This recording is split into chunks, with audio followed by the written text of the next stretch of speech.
सोचो जरा, सिर्फ 7 साल का एक बच्चा पुलिस को 110 पर फोन करके कहता है मैं अभी रॉकेट से चांद पर जा रहा हूँ और वापस आते समय 3 माह की रफ्तार से राजधानी के ऊपर से निकलूंगा। उधर कॉल उठाने वाली दीदी को लगा कि कोई बच्चा मजाक कर रहा है, लेकिन अगले ही पल सीन पूरी तरह बदल गया। वह बच्चा एक विशाल रॉकेट लॉन्च पैड पर पहुंचता है, रॉकेट के अंदर बैठता है और काउंटडाउन शुरू हो जाता है। 3, 2, 1 लॉन्च। जैसे ही वह स्टार्ट बटन दबाता है, अब तक बिल्कुल शांत खड़ा रॉकेट जिंदा हो उठता है। एक एक करके सारी लाइटें जलने लगती हैं, नीचे से गहरे नीले रंग की आग निकलती है और उसकी ताकतवर लपटें पूरे पहाड़ को हिला देती है। कुछ ही सेकंड में रॉकेट आसमान चीरते हुए उड़ जाता है। ऊपर पहुंचकर नीचे सिर्फ शहर की छोटी छोटी लाइटें और चारों तरफ फैला अंधेरा दिखाई देता है, जबकि अंतरिक्ष में सितारे पहले से कहीं ज्यादा चमक रहे होते हैं। करीब 20 मिनट बाद रॉकेट पृथ्वी का वायुमंडल छोड़कर सीधे चांद की तरफ बढ़ रहा होता है। तभी पता चलता है कि यह बच्चा कोई आम बच्चा नहीं, बल्कि असल में 30 साल का एक वैज्ञानिक है, जो मरने के बाद 7 साल के बच्चे के शरीर में आ गया है। साथ ही उसे एक ऐसा सिस्टम भी मिला है जो लोगों को जितना ज्यादा हैरान करेगा, उतनी ही नई नई हाईटेक तकनीकें अनलॉक करेगा। इसलिए वह अपने पापा के मोबाइल से उनकी लाइव स्ट्रीम खोल देता है, ताकि पूरी दुनिया उसकी करतूत देखे और उसे ज्यादा शॉक पॉइंट्स मिले। तभी कैमरे में अंतरिक्ष स्टेशन के बाहर काम कर रहे 2 विदेशी अंतरिक्ष यात्री दिखाई देते हैं। वे इस अजीब से विशाल रॉकेट को देखकर पूरी तरह हैरान रह जाते हैं। पहले उन्हें लगता है कि शायद ये कोई सैटेलाइट है, लेकिन फिर समझ आता है कि यह तो सीधा चांद पर जाने वाला रॉकेट है। दोनों हैरानी में सोचने लगते हैं कि आखिर इतनी जल्दी इतनी बड़ी तकनीक कैसे तैयार हो गई। इतना ही नहीं, बच्चा अचानक रॉकेट को अंतरिक्ष में ही रोक देता है, फिर आराम से अपना स्पेस सूट पहनता है, मोबाइल हाथ में लेता है और रॉकेट का दरवाजा खोलकर बाहर तैरने लगता है। सही एंगल मिलने पर वह अपनी जेब से एक बड़ा सा बैनर निकालता है, जिस पर बड़े अक्षरों में लिखा हुआ है लोंग गुओ जिंदाबाद। वह करीब 1 मिनट तक उसी पोज में अंतरिक्ष में तैरता रहता है, जबकि पीछे वे दोनों विदेशी अंतरिक्ष यात्री उसे हैरानी से देखते रह जाते हैं। इसके बाद वह ऐसे वापस रॉकेट में लौट जाता है जैसे कुछ हुआ ही ना हो। उधर दोनों अंतरिक्ष यात्री तुरंत रिपोर्ट लिखने की तैयारी करने लगते हैं। उन्हें यकीन ही नहीं होता कि अब एक छोटा बच्चा अकेले रॉकेट उड़ाकर अंतरिक्ष में घूम रहा है। ऊपर से रॉकेट हवा में बिना हिले डुले स्थिर भी रह सकता है। इसके बाद वह आराम से चांद पर रहता है, वहां घूमते हुए अपने दर्शकों को पूरा नजारा दिखाता है और कुछ देर बाद थककर लाइव स्ट्रीम खत्म कर देता है। रॉकेट में वापस आकर वह स्पेस सूट उतारता है और सिस्टम खोलकर देखता है कि उसे 5000 शॉक पॉइंट्स मिले हैं, जो 500 टेक्नोलॉजी पॉइंट्स में बदल चुके हैं। अब उसके पास इतने पॉइंट्स हो चुके हैं कि वो 5 माह की स्पीड वाली नई ट्रैकिंग मिसाइल जैसी खतरनाक तकनीक अनलॉक कर सकता है। ये सोचकर वह तुरंत पृथ्वी की तरफ लौट पड़ता है। वापसी में उसका रॉकेट 5 माह की रफ्तार से लॉस एंजलिस, टोक्यो और फिर चीन की राजधानी के ऊपर से गुजरता है, लेकिन उससे बिल्कुल अंदाजा नहीं होता कि उसकी इस हरकत ने पूरी दुनिया में हड़कंप मचा दिया है। दूसरी तरफ विदेशी अंतरिक्ष एजेंसी के बड़े अधिकारियों की इमरजेंसी मीटिंग चल रही होती है। बड़ी स्क्रीन पर उसी बच्चे की अंतरिक्ष वाली तस्वीर दिखाई जाती है,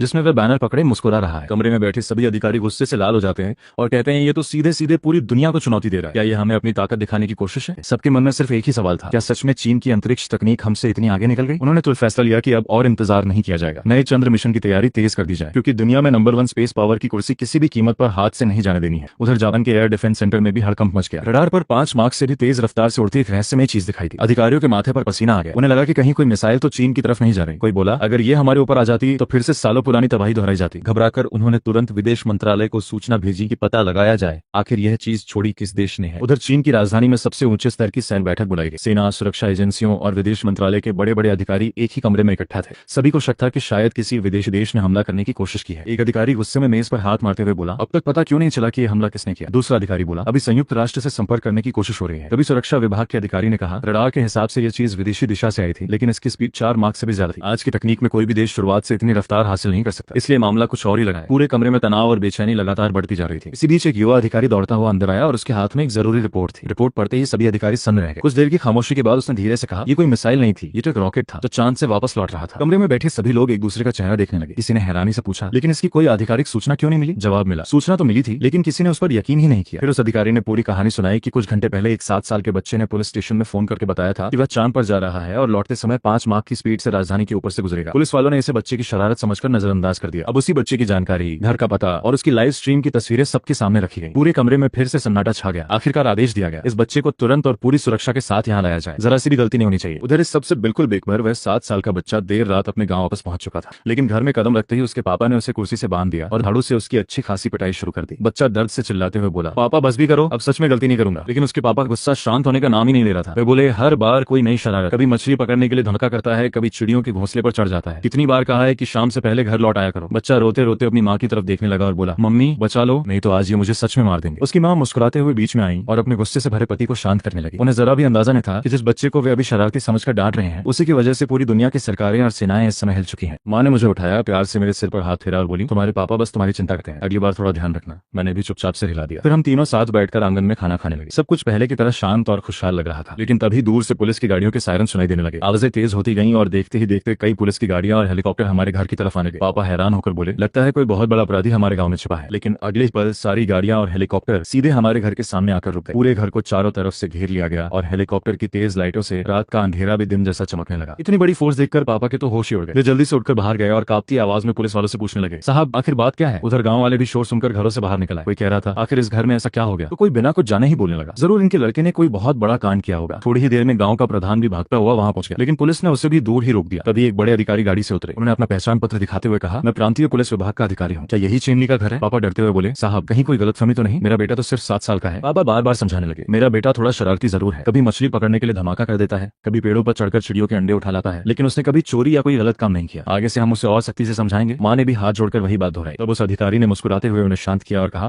आप लोग बेवजह डर रहे हैं, आपके बेटे ने कोई अपराध नहीं किया है। सच कहूं तो हमें भी पूरी बात नहीं बताई गई, हमें सिर्फ इतना आदेश मिला है कि हर हाल में आपके बेटे की सुरक्षा करनी है। आगे क्या होगा इसका फैसला राजधानी से आने वाले बड़े अधिकारी करेंगे, तब तक आप हमारा सहयोग कीजिए। ये सुनकर भी घर वालों की घबराहट कम नहीं हुई, क्योंकि मामला जितना शांत बताया जा रहा था उतना था बिल्कुल नहीं। अगली सुबह भी घर के बाहर पुलिस की गाड़ियां और हेलीकॉप्टर वैसे ही तैनात थे। पापा पूरी रात की तरह फिर पूछने लगे, बेटा सच सच बता, तूने आखिर किया क्या है? मैंने भी वही जवाब दिया। पापा कितनी बार बताऊं, मैं तो बस कल रात चांद पर घूमने गया था और वापस आ गया। मेरी बात सुनकर पापा ने माथा पकड़ लिया। उन्हें लगा मैं फिर मजाक कर रहा हूँ। माँ ने बीच में आकर कहा, रहने भी दो, अगर अभी नहीं बताना चाहता तो जरूर कोई वजह होगी। तभी एक काली गाड़ी घर के अंदर आकर रुकी। उसमें से सफेद बालों वाले एक बुजुर्ग उतरे। पुलिस अधिकारियों ने अंदर लेकर आए और बोले, इनसे मिलिए, ये देश के अंतरिक्ष अनुसंधान विभाग के वरिष्ठ वैज्ञानिक और अकादमिक प्रोफेसर लुओ सोंग है। अब साफ हो चुका था कि यह मामला किसी शरारत का नहीं बल्कि पूरे देश के लिए बेहद बड़ा और ऐतिहासिक होने वाला था। रो सोंग ने मुस्कुराते हुए मेरे पास से हाथ मिलाया और बोले, तो आप चेंगली के पिताजी हैं? आपने सच में एक जीनियस बेटा पैदा किया है। इस बच्चे ने देश के अंतरिक्ष मिशन में बहुत बड़ा योगदान दिया है। हमें इससे कुछ जरूरी बातें पूछनी है। क्या आप इसे कुछ दिनों के लिए हमारे साथ भेज सकते हैं? पापा अभी भी पूरी तरह कुछ समझ नहीं पा रहे थे, लेकिन उन्होंने मुझ पर भरोसा किया और बोले, बेटा अच्छे से रहना और रोज सॉन्ग सर को बिल्कुल परेशान मत करना। इसके बाद मैं उनके साथ लाल रंग की सरकारी कार में बैठ गया। रास्ते में रोज सॉन्ग ने सीधे सवाल किया, सच सच बताओ वो रॉकेट तुमने ही बनाया था? मैंने बिना झिझक कहा, हाँ बिल्कुल मैंने ही बनाया। लेकिन उन्हें अब भी यकीन नहीं हो रहा था। उन्हें लगा शायद कोई गुप्त संगठन मुझे आगे करके खुद छिपा हुआ है। मैंने हंसते हुए कहा, अगर कोई अपराधी होता तो वो मुझे जैसे 7 साल के बच्चे को क्यों चुनता? फिर मैंने खुद ही कहा, अगर भरोसा नहीं है तो आप मेरा टेस्ट ले लीजिए। रोज सॉन्ग ने तुरंत मुझसे अंतरिक्ष विज्ञान और रॉकेट टेक्नोलॉजी से जुड़े कई मुश्किल सवाल पूछने शुरू कर दिए, लेकिन मैं हर सवाल का ऐसा जवाब देता गया कि उनके चेहरे का रंग ही बदल गया। सिर्फ 10 मिनट में उन्हें समझ आ गया कि मैं सच में कोई साधारण बच्चा नहीं हूँ। उन्हें अपने बड़े बड़े रिसर्च स्टूडेंट्स याद आ गए जो शायद इतना भी नहीं जानते थे। आखिर उन्होंने उत्साहित होकर कहा, अगर ऐसा है तो मुझे अपना रॉकेट भी दिखाओ। मैं उन्हें एक सुनसान पहाड़ी पर बने अपने लॉन्च पैड पर ले गया। वहाँ सेना के जवान पहले से सुरक्षा में तैनात थे। जैसे ही रोज सॉन्ग ने चांद से लौटकर आया मेरा रॉकेट देखा, वे कुछ पल के लिए बिल्कुल चुप हो गए। वे उसके चारों तरफ घूम घूम कर हर हिस्से को ध्यान से देखने लगे। उनकी आंखों में हैरानी साफ दिखाई दे रही थी। कुछ देर बाद उन्होंने मुझसे पूछा, एक बात बताओ, तुम्हारा रॉकेट वापस लौटते समय इतनी सटीक लैंडिंग कैसे करता है और जमीन पर गिरते समय उसमें जरा भी झटका क्यों नहीं लगता? आज तक जितने भी स्पेसक्राफ्ट लौटे सब जोरदार टक्कर के साथ गिरते हैं। मैंने बिल्कुल आराम से जवाब दिया, अगर लैंडिंग के समय काफी ताकतवर रिवर्स थ्रस्ट दे दिया जाए तो झटका लगेगा ही। फिर उन्होंने दूसरा सवाल किया, लेकिन वापसी के लिए इतना अतिरिक्त ईंधन कहाँ से लाते हो? इतना ईंधन उठाना तो खुद रॉकेट के लिए बहुत भारी पड़ता है। मैंने मुस्कुराकर कहा, किसने कहा कि मैं ईंधन इस्तेमाल करता हूँ? वे हैरान होकर बोले, तो फिर किससे चलता है? मैंने पास की गुफा की तरफ इशारा करते हुए कहा, आइए दादाजी अंदर चलिए, सब समझ आ जाएगा। मैं उन्हें अपनी गुप्त लैब में ले गया। जैसे ही हम अंदर पहुंचे, अचानक 2 इंसानों जैसे दिखने वाले रोबोट सामने आ गए और एक साथ बोले, स्वागत है मालिक। उन्हें देखकर रोज सॉन्ग घबरा गए, जबकि सुरक्षा में खड़े सैनिकों ने तुरंत अपनी बंदूकें तान दी। मैंने हंसते हुए कहा, घबराइए मत, ये सिर्फ स्वागत करने वाले रोबोट हैं। रोज सॉन्ग पास जाकर उन्हें गौर से देखने लगे और बोले, इतने असली जैसे रोबोट ये भी तुमने बनाए हैं? मैंने सिर हिलाकर हाँ कर दी। वे अभी इस झटके से बाहर भी नहीं निकले थे कि उनकी नजर गुफा के बीचों बीच रखी एक बेहद आधुनिक मशीन पर भी। उसके चारों तरफ ऐसी ऐसी हाईटेक मशीनें और उपकरण रखे थे जिन्हें उन्होंने अपनी पूरी जिंदगी में कभी नहीं देखा था। उस पल उन्हें एहसास हो गया कि इस 7 साल के बच्चे के पास सिर्फ एक रॉकेट नहीं बल्कि भविष्य बदल देने वाली पूरी टेक्नोलॉजी छिपी हुई है। कर रोज सॉन्ग की नजर अचानक बीच में रखे एक विशाल उपकरण पर जाकर टिक गई। अगले पल उनके हाथ कांपने लगे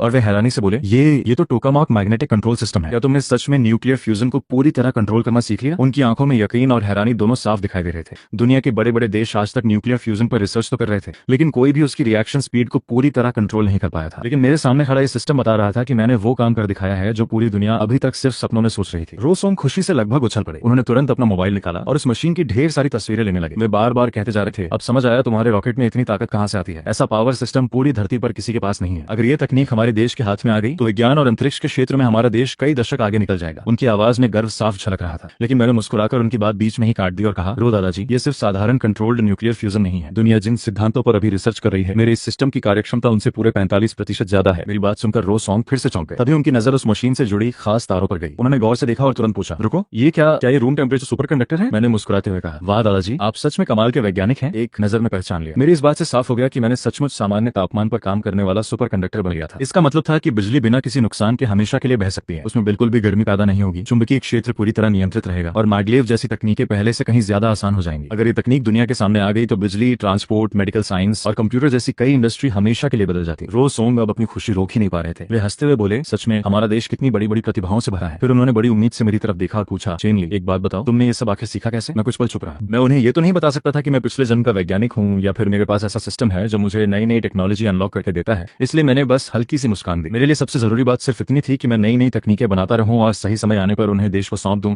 ताकि ताकि मेरा देश दुनिया की सबसे बड़ी वैज्ञानिक ताकत बन सके। मैंने रो दादाजी की तरफ देखकर हल्की सी मुस्कान के साथ कहा, दादाजी ये सारी चीजें मुझे सपनों में दिखाई देती हैं, बस वहीं से सीख गया। जाहिर सी बात थी कि इतनी उम्र और अनुभव वाले वैज्ञानिक मेरी इस बात पर पूरी तरह भरोसा नहीं करने वाले थे। उन्हें समझ आ गया कि मैं असली वजह छिपा रहा हूँ, लेकिन उन्होंने मुझ पर जोर नहीं डाला। उन्होंने सोचा कि जब बच्चा बताना ही नहीं चाहता तो उससे जबरदस्ती पूछने का कोई मतलब नहीं है। इसके बाद उन्होंने तुरंत अपना मोबाइल निकाला और कई लोगों को फोन मिलाना शुरू कर दिया। फोन उठते ही बोले, अरे तुम सब जल्दी यहाँ पहुंचो, मामला बहुत ज्यादा गोपनीय है। मैं भी पूरी रिपोर्ट भेज रहा हूँ, उसे पढ़ते ही सब समझ जाओगे। और हाँ, देश के बड़े बड़े विश्वविद्यालयों और रक्षा संस्थानों के कुलपतियों को भी तुरंत बुलाओ। मेरे पास ऐसा हीरा है जिसे जो पहले अपने पास ले जाएगा वही सबसे बड़ा भाग्यशाली होगा। उधर देश के एक सैन्य अनुसंधान केंद्र में 70 साल से ज्यादा उम्र के मशहूर वैज्ञानिक तो अपने कंप्यूटर पर रो दादाजी की भेजी हुई रिपोर्ट पढ़ रहे थे। शुरुआत में जैसे जैसे वे रिपोर्ट पढ़ते गए उनके चेहरे का रंग बदलता गया। उन्होंने सोचा, क्या सच में किसी देश ने कंट्रोल्ड न्यूक्लियर फ्यूजन, अंतरिक्ष तकनीक और रूम टेम्परेचर सुपरकंडक्टर जैसी चीजों में इतनी बड़ी छलांग लगा ली। उनकी आंखों में मायूसी साफ दिखाई दे रही थी। उन्होंने अपनी पूरी जिंदगी देश के विज्ञान को आगे बढ़ाने में लगा दी थी और उन्हें लगा कि शायद उनका देश अब भी दुनिया से पीछे रह गया है। लेकिन जैसे ही उन्होंने रिपोर्ट की आखिरी लाइन पढ़ी और जाना कि ये सारी तकनीक किसी विदेशी वैज्ञानिक की नहीं बल्कि अपने ही देश के 7 साल के बच्चे की है, उनकी सारी उदासी पल भर में गायब हो गई। वे जोर जोर से हंसने लगे और बोले, वाह, हमारा देश सच में प्रतिभाओं से भरा पड़ा है, अब हमारे भविष्य को कोई नहीं रोक सकता। प्रयोगशाला में काम कर रहे उनके शिष्य अपने गुरु को इतने खुश देखकर हैरान रह गए। उनमें से एक उत्सुकता से रिपोर्ट देखने आगे बढ़ा, लेकिन हूतू ने तुरंत उसे रोक दिया और बोले, वहीं रुक जाओ, अभी तुम्हें ये देखने का अधिकार नहीं है। फिर उन्होंने कंप्यूटर बंद किया, अपने शिष्य के सिर पर हल्की सी चपत लगाई और हंसते हुए बोले, इतने साल से तुम्हें पढ़ा रहा हूँ, लेकिन तुम लोगों की हालत ऐसी है कि एक 7 साल का बच्चा भी तुम सबसे आगे निकल गया। इतना कहकर उन्होंने अपना सामान समेटा और बोले, मैं कुछ दिनों के लिए राजधानी जा रहा हूँ, तुम लोग तब तक अपना रिसर्च खुद करते रहो, कोई दिक्कत हो तो मेरे लौटने के बाद पूछ लेना। उनके शिष्य अब भी समझ नहीं पा रहे थे कि आखिर ऐसा क्या हो गया जिसने हमेशा गंभीर रहने वाले उनके गुरु को इतना उत्साहित कर दिया। इधर राजधानी में भी हलचल मच चुकी थी। देश के कई बड़े विश्वविद्यालयों और संस्थानों के प्रमुखों को तुरंत एक गुप्त बैठक के लिए बुलाया गया। सभी एक दूसरे से पूछ रहे थे कि आखिर मामला क्या है, लेकिन किसी के पास जवाब नहीं था। तभी वैज्ञानिक जियांग चेन ने अपना मोबाइल निकाला और सबको एक वीडियो दिखाया। वीडियो वही था जिसमें मैं लाइव स्ट्रीम करते हुए चांद पर घूम रहा था।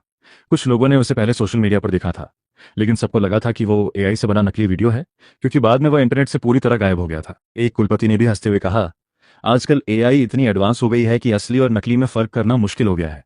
लेकिन जियांग चेन मुस्कुराए और बोले, नहीं, ये वीडियो बिल्कुल असली है और यही वजह है कि आज मैंने आप सबको यहाँ बुलाया है। वीडियो देखने के बाद नेशनल डिफेंस यूनिवर्सिटी के कुलपति हैरान रह गए। उन्होंने कहा, क्या ये सच में असली है? आखिर वीडियो में एक छोटा सा बच्चा बिना किसी डर के अंतरिक्ष में घूम रहा था, मोबाइल से लाइव स्ट्रीम कर रहा था। आमतौर पर तो एक अंतरिक्ष यात्री बनने के लिए सालों की कड़ी ट्रेनिंग करनी पड़ती है, ऐसे में 7 साल का बच्चा अकेले अंतरिक्ष में पहुंच जाए, ये बात किसी के भी गले नहीं उतर रही थी। वाचिंग यूनिवर्सिटी के कुलपति भी देर से पहुंचे और वीडियो देखकर वही बोले कि उन्हें भी इस पर यकीन नहीं हो रहा। तब जियांग चेन मुस्कुराते हुए बोले, मैं जानता हूँ कि इतनी जल्दी कोई इस बात पर भरोसा नहीं करेगा, क्योंकि शुरुआत में मैं भी तुम लोगों की तरह ही सोचता था, लेकिन मैं पूरे विश्वास के साथ कह सकता हूँ कि ये सब सच है। आज तुम्हें यहाँ बुलाने का मकसद सिर्फ इतना है कि हम सब उस बच्चे से मिलें और ये जाने कि वह आगे किस यूनिवर्सिटी में पढ़ना चाहता है। इतना सुनते ही तीनों कुलपतियों के दिमाग में अपनी अपनी यूनिवर्सिटी को नंबर 1 बनाने का सपना घूमने लगा, क्योंकि उन्हें पता था कि अगर इतना बड़ा टैलेंट किसी एक यूनिवर्सिटी में चला गया तो वही देश की सबसे बड़ी यूनिवर्सिटी कहलाएगी। जियांग चेन ने तीनों के चेहरे देखकर उनकी पूरी सोच समझ ली। वह हंसते हुए बोले, अरे अभी से आपस में लड़ने की क्या जरूरत है, पहले वहां तो पहुंच जाओ, फिर जिसकी किस्मत अच्छी होगी वही उसे अपने कॉलेज में ले जाएगा, लेकिन जल्दी निकलो, नहीं तो हो तो पहले ही पहुंचकर बाजी मार लेगा। उधर रात हो चुकी थी। स्टार विलेज में पूरा पिछला पहाड़ सेना ने घेर रखा था। 24 घंटे हथियारबंद जवान सुरक्षा में तैनात थे। गाँव के ज्यादातर रास्ते भी बंद कर दिए गए थे और सिर्फ एक रास्ता ही शहर की तरफ खुला छोड़ा गया था। रोज सॉन्ग पूरे रास्ते मेरे साथ हंसते बोलते घर तक आए। अब तो मुझसे सच में लगाव हो गया था। जैसे ही मैं घर पहुंचा, माँ लियू फांग को खाना लगाए खड़ा देखा तो मैं रोज सॉन्ग को पीछे छोड़कर सीधे अंदर भागा और बोला, बहुत भूख लगी, अब तो जान निकल जाएगी। माँ मुझे देखकर मुस्कुरा दी, लेकिन दरवाजे पर खड़े रोज सॉन्ग को देखकर थोड़ा घबरा गई। उन्हें समझ नहीं आ रहा था कि इतने बड़े वैज्ञानिक से कैसे बात करें। फिर हिम्मत करके बोली, अगर आपने खाना नहीं खाया हो तो हमारे साथ खा लीजिए। रोज सॉन्ग तुरंत हंसकर मान गए और बोले, दूर से ही खाने की खुशबू आ रही थी, घर का सादा खाना ही सबसे स्वादिष्ट होता है। अभी सब आराम से खाना ही खा रहे थे कि तभी एक के बाद एक 4 सरकारी गाड़ियां आकर घर के बाहर रुके। रोज सॉन्ग मुस्कुराकर बोले, लगता है बाकी बूढ़े भी पहुंच गए, घबराइए मत, ये सब आपके टिके लिए ही आए हैं। उधर मैं खाना खत्म करते बोला, मैं सोने जा रहा हूँ, और बिना पीछे देखे अपने कमरे में चला गया। माँ मुझे रोकना चाहती थी कि इतने बड़े बड़े लोग आए हैं, लेकिन रोज सोम ने उन्हें रोकते हुए कहा, उसे सोने दीजिए, बच्चा पूरे दिन थक गया है, अभी उसे आराम की जरूरत है। तभी बाहर हूतू, जियांग चेन और तीनों यूनिवर्सिटी के कुलपति एक दूसरे से मिलते हुए आंगन में आ गए। थोड़ी देर हालचाल पूछने के बाद जियांग चेन ने रोज सोंग से पूछा, वो बच्चा कहाँ है? रोज सोंग हंसते हुए बोले, तुम लोग देर से आए हो, बच्चा तो सो गया, अगर मिलना है तो सुबह तक इंतजार करना पड़ेगा। इतना सुनते ही तीनों कुलपतियों के चेहरे उतर गए। उन्हें डर लगने लगा कि कहीं रोज सोंग ने पहले ही मुझे अपने विभाग में तो नहीं कर लिया, लेकिन रोज सोंग ने हंसते हुए साफ कर दिया कि बच्चा बस सो रहा है। इसके बाद माँ ने सभी के लिए खाना परोस दिया और करीब 300 साल के कुल अनुभव वाले देश के सबसे बड़े वैज्ञानिक और शिक्षाविद मेरे घर के छोटे से आंगन में बैठकर सिर्फ मेरा इंतजार करने लगे। सुबह सुबह घर का माहौल बड़ा अजीब था। माँ लियू फांग खुद भी परेशान थी। इतने बड़े बड़े वैज्ञानिक और यूनिवर्सिटी के कुलपति सिर्फ उनके बेटे से मिलने आए थे, लेकिन जनाब अभी तक कमरे में आराम से सो रहे थे। आखिर माँ ने सारी बात पिताजी चेन हाइजुन को बताई। बस फिर क्या था, उनका गुस्सा 7वें आसमान पर पहुंच गया। वो बोले, कौन सा बड़ा टैलेंट, कैसी बड़ी उपलब्धि, मेरे लिए तो वो मेरा बेटा है और मैं उसका बाप हूँ। इतना कहकर उन्होंने कमरे का दरवाजा जोर से खोला, मेरा कान पकड़कर खींचते हुए बोले, अरे उठ, बाहर इतनी इतने बड़े बड़े एक्सपर्ट तेरा इंतजार कर रहे हैं और तू यहाँ खर्राटे मार रहा है। मैं अभी सपनों की दुनिया में था, लेकिन पिताजी ने 1 मिनट भी नहीं छोड़ा। मैं दर्द से चिल्लाते हुए बोला, अरे पापा छोड़ो ना। उठ गया उठ गया। मन ही मन में बड़बड़ा रहा था कि सारी गलती उन बूढ़े वैज्ञानिकों की है। रात को देर से सोए और सुबह मुर्गे से भी पहले उठ गए। मैं जमाई लेते हुए बाहर आंगन में पहुंचा तो रो सॉन्ग हमेशा की तरह मुस्कुराते हुए बोले, आओ बेटा पहले नाश्ता कर लो। तभी जियांग चेन ने मुझे गौर से देखते हुए पूछा, यही है वो बच्चा? तो बिना देर किए बोले, हाँ। इसे देखते ही समझ में आ जाता है कि ये आगे चलकर बहुत बड़ा काम करेगा। तभी पिताजी ने मुझे घूरते हुए कहा, क्या देख रहा है, जल्दी से सबको नमस्ते कर। मैंने आराम से सबकी तरफ देखकर कहा, नमस्ते हो अकादमिक सर, नमस्ते जियांग सर, नमस्ते नेशनल डिफेंस यूनिवर्सिटी के कुलपति, हुआबे यूनिवर्सिटी के कुलपति और हुआचिन यूनिवर्सिटी के कुलपति। मेरी बात सुनकर वहाँ मौजूद सभी लोग एकदम हैरान रह गए। उन्हें समझ नहीं आया कि एक 7 साल का बच्चा उन सभी को नाम से कैसे पहचान गया, लेकिन उन्हें क्या पता था कि पिछले जन्म में मैं डिफेंस रिसर्च से जुड़ा वैज्ञानिक था, इसलिए इन सभी बड़े लोगों को मैं पहले से अच्छी तरह जानता था। मैंने बिना समय व्यर्थ किए कहा, चलिए खाना बाद में भी खा लेंगे, पहले पहाड़ पर चलते हैं। आप लोग जिस चीज को देखने आए हैं वो वही है। इतना सुनते ही सब लोग तुरंत मेरे पीछे चल पड़े। हम सब कड़ी सुरक्षा पार करते हुए आखिरकार मेरे सीक्रेट बेस तक पहुंच गए। वहां पहुंचकर मैंने बिल्कुल मालिकों की तरह सबको दिखाते हुए कहा, ये रहा वो रॉकेट जिससे मैं कुछ दिन पहले चांद पर गया था। वैसे ये सिर्फ एक बार इस्तेमाल होने वाला मॉडल है और सामने जो गुफा है उसमें मैंने अपने कुछ छोटे मोटे आविष्कार रखे हैं।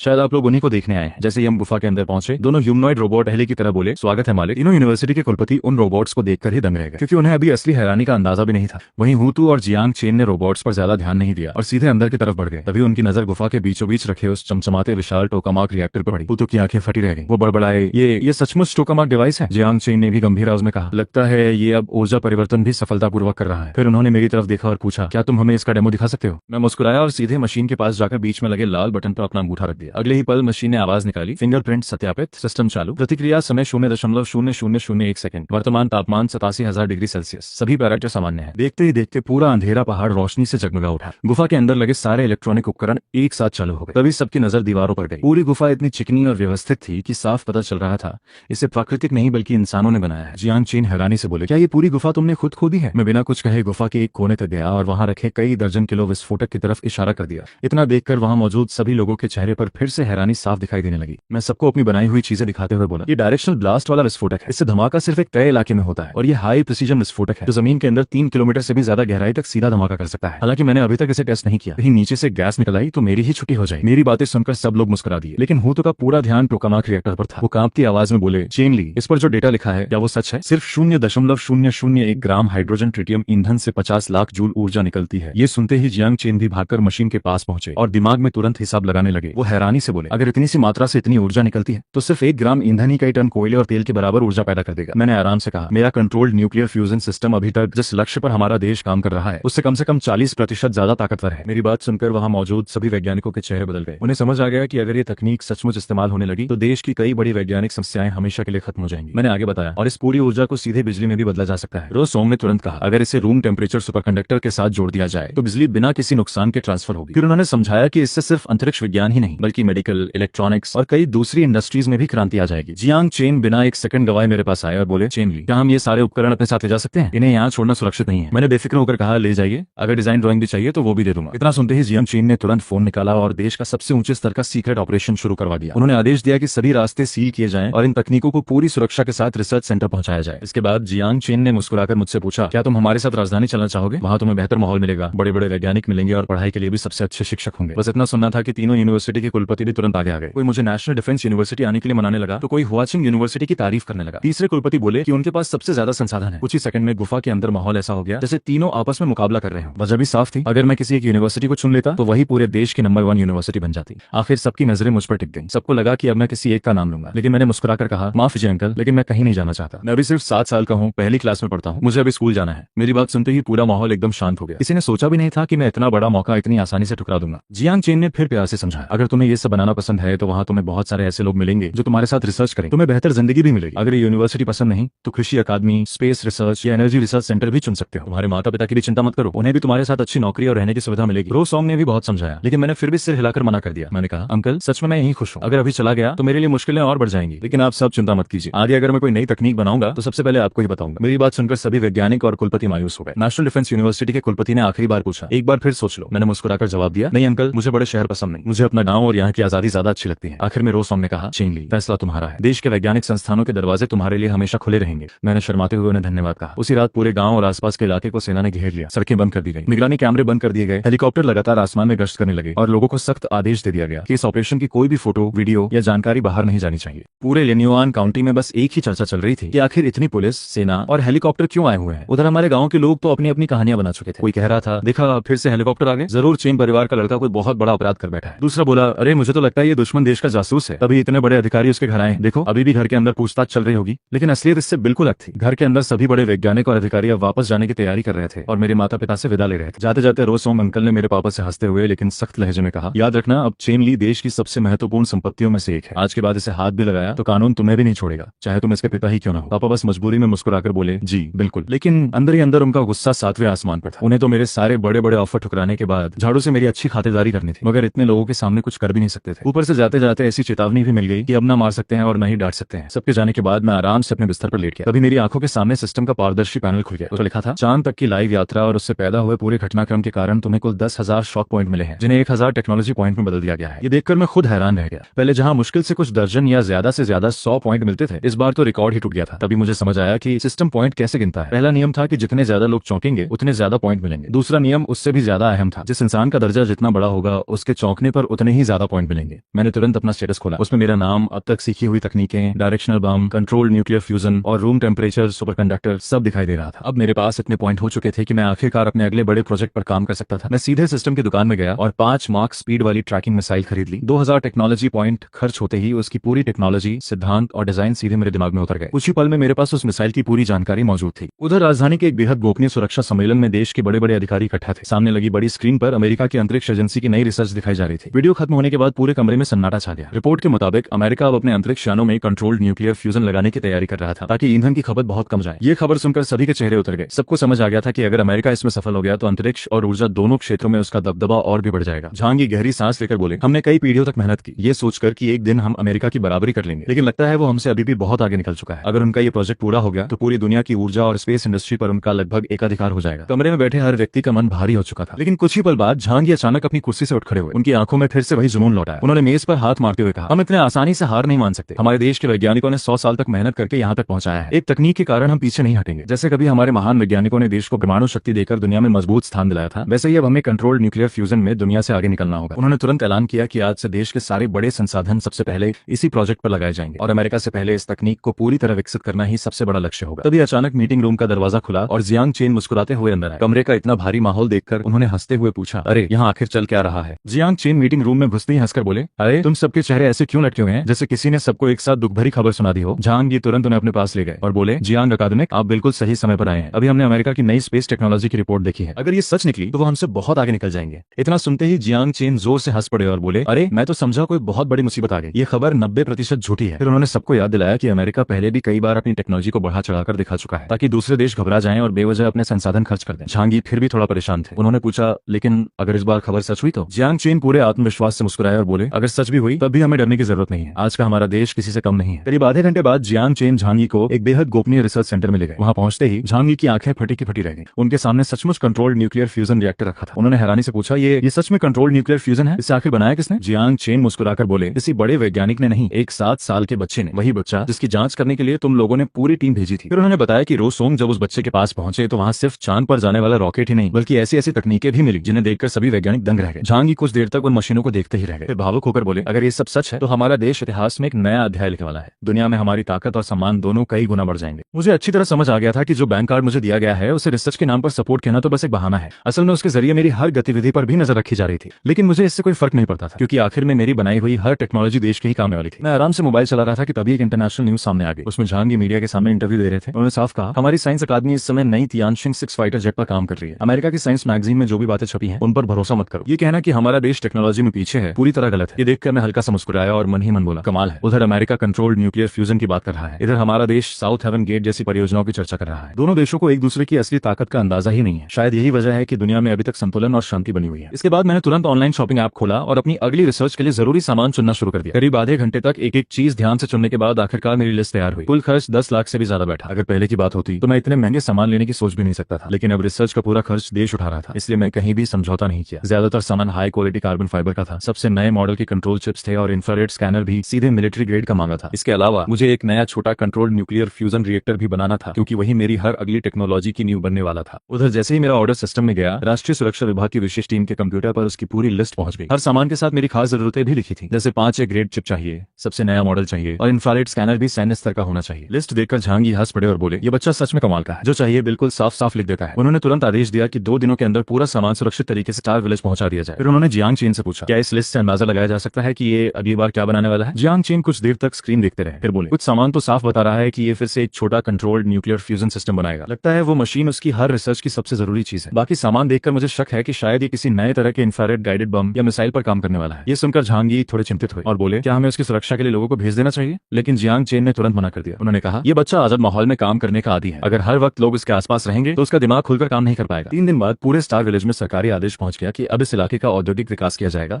और सभी गांव वालों को मुआवजा देकर दूसरी जगह बसाया जाएगा। मेरे माता पिता को भी सरकार की तरफ से 50 लाख की रकम वाला बैंक कार्ड मिला और दोनों को सरकारी नौकरी दे दी। साथ ही सरकारी दफ्तर के पास 100 वर्ग मीटर से भी बड़ा एक नया घर भी मिला। पापा की नौकरी शहर में सिक्योरिटी गार्ड की लगी, जिसमें सिर्फ दिन की ड्यूटी, छुट्टियां और सारी सरकारी सुविधाएं थी। वहीं माँ को सरकारी कैंटीन में खाना परोसने का काम मिला, जहां उन्हें भी वही सुविधाएं दी गई। गांव में रहने वाले एक साधारण परिवार के लिए ये किसी सपने से कम नहीं था। सबसे अच्छी बात यह थी कि नया घर मेरे सीक्रेट बेस से सिर्फ 10 मिनट की दूरी पर था, इसलिए मेरी रिसर्च पर इसका कोई असर नहीं पड़ा। कुछ दिनों बाद मेरा ऑर्डर किया हुआ सारा सामान सुरक्षित तरीके से पहाड़ वाले मेरे गुप्त वर्कशॉप तक पहुंचा दिया गया और अब मैं अपने अगले बड़े आविष्कार की तैयारी शुरू करने के लिए पूरी तरह तैयार था। मैं सबसे पहले अपने वर्कशॉप में पहुंचा और खरीदा हुआ सारा सामान एक करके चेक किया। जब तसल्ली हो गई कि कुछ भी कम नहीं है, तब असली काम शुरू हुआ। मैंने सिस्टम से अपना खास ऑटोमेटिक वर्कबेंच बाहर निकाला। ये कोई साधारण मशीन नहीं थी, बल्कि इसे लेने के लिए मैंने पूरे 1000 टेक्नोलॉजी पॉइंट खर्च किए थे। इसकी खासियत ये थी कि इसे जो भी आदेश दिया जाए वो बिना किसी गलती के उसे पूरा कर देती थी। मैंने सारी हाई क्वालिटी सामग्री उसके ऊपर रखी और आदेश दिया, एक नया micro controlled nuclear fusion reactor बनाओ। मशीन ने तुरंत स्कैन करके बताया कि सभी सामग्री बेहतरीन क्वालिटी की है, इसलिए इस बार रिएक्टर की कार्यक्षमता 45% नहीं बल्कि पूरे 60% तक पहुंच जाएगी। इसे बनने में करीब 2 घंटे लगने वाले थे। उधर मशीन अपना काम कर रही थी और इधर मैं खाली बैठने वालों से नहीं था। मैंने तुरंत अपनी अगली परियोजना 5 मार्क स्पीड वाली ट्रैकिंग मिसाइल पर काम शुरू कर दिया। मैंने सबसे पहले मिसाइल की पूरी बनावट दिमाग में दोहराई। किसी भी ट्रैकिंग मिसाइल के 6 सबसे जरूरी हिस्से होते हैं, गाइडेंस और target detection system, flight control system, engine, warhead, power system और पूरी बॉडी। इनमें से इंजन और पावर की समस्या तो मेरा माइक्रो फ्यूजन रिएक्टर आसानी से हल कर देता था, लेकिन सबसे मुश्किल हिस्सा था गाइडेंस और फ्लाइट कंट्रोल। यही मिसाइल की आंख, दिमाग, नसें और मांसपेशियां होती हैं। अगर ये सही ना हो तो मिसाइल कभी अपने निशाने तक नहीं पहुंच सकती। मैंने सरकार की तरफ से मिले इंफ्रारेड रडार और ऑप्टिकल इमेजिंग रडार को देखा। तभी मेरे दिमाग में एक आइडिया आया। इंफ्रारेड रडार गर्मी पहचानता है, जबकि दूसरा तस्वीर देखकर लक्ष्य ढूंढता है। अगर दोनों की खूबियां एक ही सिस्टम में जोड़ दी जाएं, तो मिसाइल लगभग हर परिस्थिति में अपने निशाने को पहचान सकेगी। मैंने तुरंत सिस्टम को आदेश दिया कि दोनों तकनीकों को मिलाकर नया रडार तैयार करे। सिर्फ 10 टेक्नोलॉजी पॉइंट खर्च हुए और कुछ ही मिनटों में मशीन ने दोनों रडारों को जोड़कर बिल्कुल नया हाइब्रिड गाइडेंस सिस्टम तैयार कर दिया। अब बारी थी सबसे कठिन हिस्से की, नेविगेशन सिस्टम की। इतनी तेज यानी 5 माक की रफ्तार से उड़ने वाली मिसाइल को कंट्रोल करने के लिए मौजूदा तकनीक बिल्कुल नाकाफी थी। इसका मतलब था कि पूरा कंट्रोल सिस्टम मुझे खुद बना पड़ेगा। मैं तुरंत लैपटॉप लेकर बैठ गया और लगातार कई घंटों तक बिना रुके कोड लिखता रहा। करीब 7 घंटे बाद आखिरकार 3 टेराबाइट का कंट्रोल प्रोग्राम तैयार हो गया। मैंने उसे एक यूएसबी ड्राइव में सेव किया और हाई एंड कंट्रोल चिप के साथ वर्कबेंच पर रख दिया। मशीन ने सिर्फ 10 मिनट में पूरा कोड चिप में डाल दिया। इस दौरान मैं थोड़ा आराम करने के लिए एक्सरसाइज करता रहा। देखते ही देखते शाम हो गई। तभी पापा का फोन आया। उन्होंने कहा, बेटा कहाँ है? घर आजा, खाना तैयार है। मैंने हंसकर कहा, बस पापा अभी आया। जाने से पहले मैंने अपने दोनों ह्यूमनॉइड रोबोट्स को बाहर बुलाया और आदेश दिया कि पूरे वर्कशॉप की सफाई करके बाकी तैयारी पूरी कर दें। अगले 2 दिनों तक मैं लगातार काम करता रहा और आखिर में कंट्रोल चिप, नया radar, sensor, micro fusion reactor और वेक्टर थ्रस्ट इंजन को एक साथ जोड़कर अंतिम असेंबली पूरी कर दी। कई घंटों की टेस्टिंग के बाद आखिरकार मेरी 5 मार्क ट्रैकिंग मिसाइल तैयार हो गई। जब मैं अपनी कार से पहाड़ के नीचे बने लॉन्च साइट पर पहुंचा और सामने पूरी तरह तैयार मिसाइल लॉन्चर देखा तो खुशी से मेरे मुंह से खुद ब खुद निकल पड़ा, वाह ये तो कमाल का लग रहा है। डूबते सूरज की सुनहरी रोशनी में गहरे हरे रंग की मिसाइल और उसका लॉन्चर किसी साइंस फिक्शन फिल्म के हथियार से कम नहीं लग रहे थे।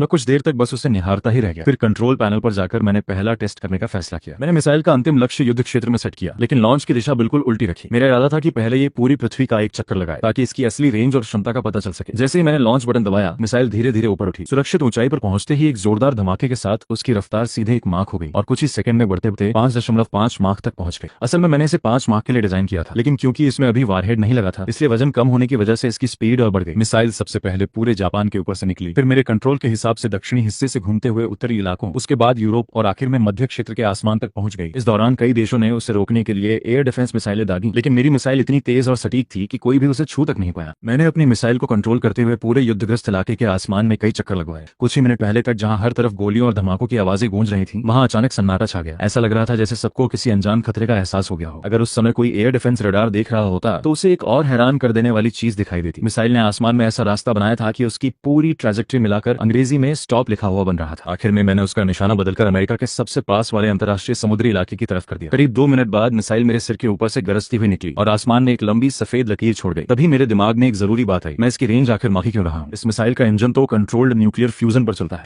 मतलब जब तक इसमें हाइड्रोजन ट्रिटियम का मिश्रित ईंधन रहेगा इसकी रेंज लगभग असीमित हो सकती है। अगर मैंने इसे सच में अमेरिका के पास समुद्र में गिरा दिया और उन्होंने इसे निकालकर इसकी तकनीक सीख ली तो मेरी सारी मेहनत बेकार हो जाएगी। यही सोचकर मैंने तुरंत मिसाइल को वापस लौटने का आदेश दे दिया। पूरी पृथ्वी का चक्कर लगाने के बाद जब मिसाइल वापस मेरे मेरे पास पहुंची तो उसके वेक्टर इंजन पर हल्का सा कालापन छोड़कर बाकी सब बिल्कुल नया जैसा था। मैं उसकी परफॉर्मेंस देखकर बेहद खुश था। तभी अचानक सिस्टम की आवाज सुन ली, 5 मार्क क्रूज मिसाइल से कई देशों को चौंकाने पर तुम्हें 20,000 टेक्नोलॉजी पॉइंट मिले हैं। इसके अलावा युद्ध को अस्थायी रूप से रोकने पर 500 बोनस पॉइंट भी दिए जाते हैं। इतने सारे पॉइंट देखकर मैं खुद हैरान रह गया। मैंने हंसते हुए सोचा, सिर्फ एक टेस्ट फ्लाइट से इतना फायदा? अगर ईंधन थोड़ा और होता तो एक और चक्कर भी लगा देता। मैंने तुरंत अपना सिस्टम खोला। अब मेरे पास कुल 3065 टेक्नोलॉजी पॉइंट थे। बिना देर किए मैंने 2000 पॉइंट खर्च करके मिसाइल की बची हुई आधी तकनीक भी अनलॉक कर दी। अगले ही पल सिस्टम ने बताया कि अब मैं पूरी तरह से 5 मार्क ट्रैकिंग मिसाइल की तकनीक पर महारत हासिल कर चुका हूँ। उधर जापान में हाई लेवल इमरजेंसी मीटिंग चल रही थी। बड़े बड़े अधिकारी बार बार रडार की रिकॉर्डिंग देख रहे थे। उनमें से एक घबराई हुई आवाज में बोला, पिछली बार 5 मार्क की मिसाइल आई थी, लेकिन इस बार इसकी स्पीड 5.5 मार्क तक पहुंच गई। सबसे डरावनी बात यह है कि ये रास्ता भी खुद बदल रही थी। इसने पूरे जापान के ऊपर आराम से कई चक्कर लगाए और हमारी कोई भी एयर डिफेंस सिस्टम इसे रोक नहीं सकी। अगर इसका इरादा हमला करने का होता तो हमारा देश कुछ ही मिनटों में खत्म हो जाता। कमरे में बैठे सभी लोग डर के मारे एक दूसरे का चेहरा देखने लगे। अभी किसी घबरा कर कहा, कहीं समुद्र में छोड़े गए परमाणु अपशिष्ट वाली बात किसी को पता तो नहीं चल गई? इतनी ताकत तो सिर्फ रूस, अमेरिका या चीन जैसे देशों के पास ही हो सकती है। आखिर ये मिसाइल किसने छोड़ी है? तभी एक अधिकारी बोला, मुझे नहीं लगता कि ये चीन का काम है। उनकी नई तकनीक पर हमारी नजर है। ऊपर से पिछली 5 मार्क वाली मिसाइल भी चीन की सीमा के अंदर गिरी थी। मुझे तो लगता है कि ये अमेरिका का कोई गुप्त ऑपरेशन है, क्योंकि मिसाइल का रास्ता भी मिडिल ईस्ट की तरफ से आ रहा था। लेकिन तभी एक और अधिकारी ने हैरानी से पूछा, अगर ये अमेरिका की मिसाइल थी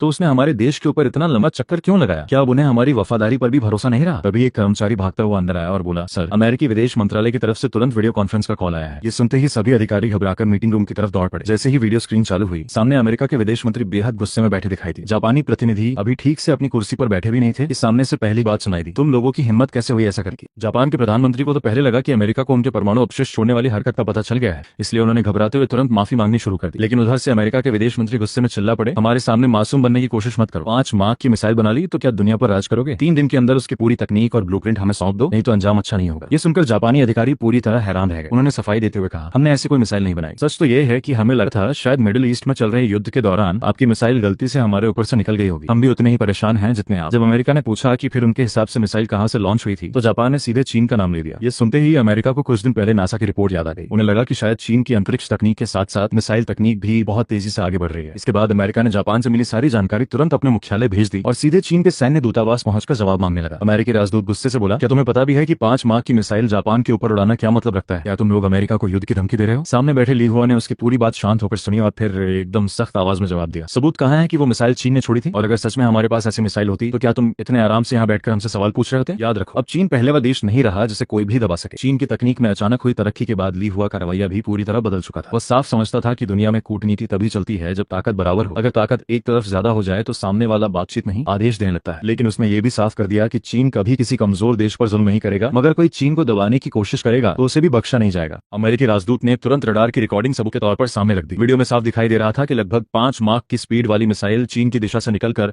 जापान के ऊपर से गुजरी थी और उसका रास्ता देखकर साफ लग रहा था कि यह सब जानबूझकर किया गया है। फिर दूसरी रिकॉर्डिंग दिखाई गई जिसमें वही मिसाइल मिडिल ईस्ट के ऊपर कई चक्कर लगाती है और आसमान में स्टॉप लिख देती है। ये देखकर ली हुआ खुद भी हैरान रह गया। अगर ये सच में चीन की मिसाइल थी तो राष्ट्रीय सुरक्षा एजेंसी को इसकी कोई जानकारी क्यों नहीं मिली? उसके दिमाग में एक और शक आया कि कहीं अमेरिका ही दुनिया को डराने के लिए ये सब करके इल्जाम चीन पर तो नहीं डाल रहा। उसने साफ कहा, यह हमारा काम नहीं है। अगर भरोसा नहीं है तो रूस से भी पूछ सकते हो। अमेरिकी प्रतिनिधियों के जाने के बाद ली हुआ सीधे राष्ट्रीय सुरक्षा एजेंसी के प्रमुख झांग यी के दफ्तर पहुंचा। उस समय झांग यी कंट्रोल्ड न्यूक्लियर फ्यूजन की सफलता की वजह से बेहद खुश बैठे आराम से चाय पी रहे थे। ली हुआ ने बिना समय गंवाए पूरा मामला उनके सामने रख दिया। वीडियो देखने के बाद झांग यी भी चौंक गए। उन्होंने कहा, ये कैसे हो सकता है? इतनी तेज मिसाइल तो अभी हमारी जानकारी के हिसाब से बनी नहीं सकती। सबसे अजीब बात यह है कि हमारे एयर डिफेंस रडार पर इसका कोई रिकॉर्ड ही नहीं है। ली हुआ ने मजाक में कहा, कहीं रडार खराब तो नहीं हो गया? इस पर झांग यी झल्लाकर बोले, बकवास मत करो, दुनिया की बेहतरीन एयर डिफेंस तकनीक हमारे पास है। अगर जापान ने इसे पकड़ लिया तो हम क्यों नहीं पकड़ पाए? तभी अचानक उनके दिमाग में कुछ क्लिक हुआ। उन्होंने तुरंत मेरी हाल की खरीदी गई चीजों की लिस्ट खोलनी शुरू कर दी। ली हुआ अभी भी अमेरिका पर शक कर रहा था, लेकिन झांग यी उसकी बातों पर ध्यान ही नहीं दे रहे थे। उन्होंने अपना लैपटॉप उठाया और बोले, चलो अभी मेरे साथ। मुझे लगता है कि इस पूरे मामले की असली कड़ी कहीं और छिपी हुई है। इतना कहकर दोनों तेजी से दफ्तर से बाहर निकल पड़े। चारों लोग सीधे राष्ट्रीय विज्ञान अकादमी पहुंच गए। वहां जियांग चेन ने पहले रडार की रिकॉर्डिंग ध्यान से देखी, फिर मेरी ऑनलाइन शॉपिंग लिस्ट खोलकर एक एक सामान का मिलान करने लगे। झांग यी ने बेचैनी से पूछा, कुछ समझ आया? जियांग चेन ने गहरी सांस लेकर कहा, ज्यादातर सामान तो कंट्रोल्ड न्यूक्लियर फ्यूजन से जुड़ा है, बाकी कंट्रोल चिप्स और सेंसर है। मुझे तो ये किसी मिसाइल के नहीं बल्कि एक एडवांस ड्रोन के पार्ट्स लग रहे हैं। फिर उन्होंने समझाया कि इतनी कम उम्र का बच्चा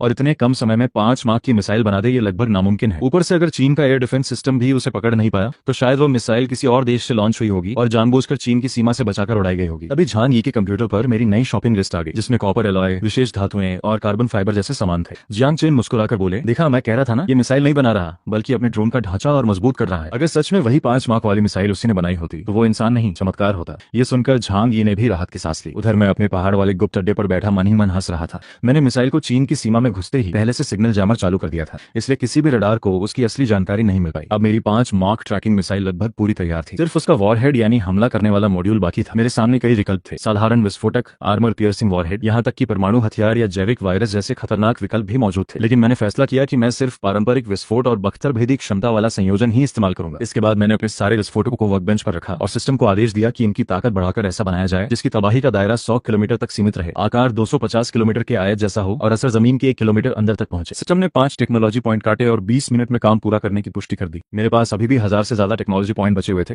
उन्हें देखकर मेरा मन फिर से टेक्नोलॉजी स्टोर की तरफ चला गया। काफी देर तक अलग अलग तकनीकें देखने के बाद मेरी नजर एक खास चीज पर जाकर रुकी, फ्यूजन एनर्जी बॉल। ये ऐसा उपकरण था जो कंट्रोल्ड न्यूक्लियर फ्यूजन से निकली ऊर्जा को एक छोटे गोलाकार डिवाइस में जमा कर सकता था और 500 मिलियन जूल तक ऊर्जा स्टोर कर सकता था। मैंने बिना देर किए 500 पॉइंट खर्च करके उसे खरीद लिया। अगले ही पल उसकी पूरी डिजाइन और जरूरी सामग्री की जानकारी मेरे दिमाग में आ गई। मैं मन ही मन खुश हो गया क्योंकि अब मुझे हर नई मशीन के लिए बार बार अलग ऊर्जा स्रोत बनाने की जरूरत नहीं पड़ेगी। इससे मेरी तकनीक भी ज्यादा सुरक्षित रहेगी और उसके लीक होने का खतरा भी काफी कम हो जाएगा। इसके बाद भी मैं टेक्नोलॉजी स्टोर में घूमता रहा। वहाँ इतनी जबरदस्त तकनीकें थी कि मन तो सब खरीदने का कर रहा था, लेकिन पॉइंट्स की कमी मुझे रोक रही थी। काफी सोचने के बाद मैंने आखिरकार स्वार्म ड्रोन तकनीक का पहला आधा हिस्सा खरीद लिया और उसकी पूरी ब्लूप्रिंट भी मेरे दिमाग में आ गई। फिर मैंने मोबाइल से उसके लिए जरूरी नया सामान भी ऑर्डर कर दिया। इतने में मेरा नया हाई पावर विस्फोटक भी तैयार हो चुका था। मैंने हथेली जितने छोटे उस विस्फोटक को हाथ में उठाकर मुस्कुराते हुए कहा, आज से तुम्हारा नाम होगा विश्व शांति बम। इतना कहकर मैंने उस विस्फोटक को अपनी 5 मार्क ट्रैकिंग मिसाइल के साथ वर्कबेंच पर रख दिया ताकि अब उसकी अंतिम असेंबली शुरू की जा सके। शाम तक मेरी फाइनल 5 मार्क ट्रैकिंग मिसाइल तैयार होने लगी। सिस्टम ने सभी पार्ट्स चेक करके बताया कि इसे पूरा होने में करीब 6 घंटे लगेंगे। मैं आराम से गाड़ी में बैठकर घर लौटाया। घर पहुंचते ही देखा कि पापा और मम्मी दोनों अपनी नई सरकारी नौकरी से वापस आ चुके थे। पापा टीवी पर खबरें देख रहे थे और मम्मी